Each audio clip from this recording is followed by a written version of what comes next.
দেখো একটা middle term অঙ্ক করছি, মিডিল টার্ম বা মধ্যপদ দিয়েছে, কি আছে a square minus a minus 2।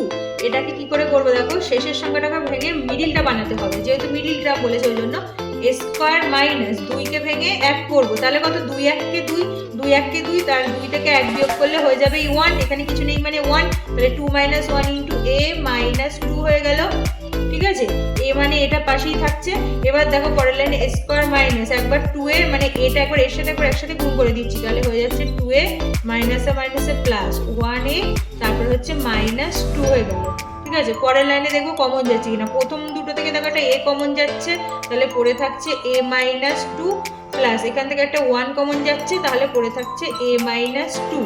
তাহলে দেখো ভিতরে a মাইনাস 2 সেম, এটার জন্য একটা a মাইনাস 2 একটা লিখলাম, আর বাইরে যেটা পড়ে আছে সেটা হচ্ছে a প্লাস 1, এইটা হয়ে গেল আর একটা আনসার। তাহলে এটা হলো মিডিল টার্মের আনসার।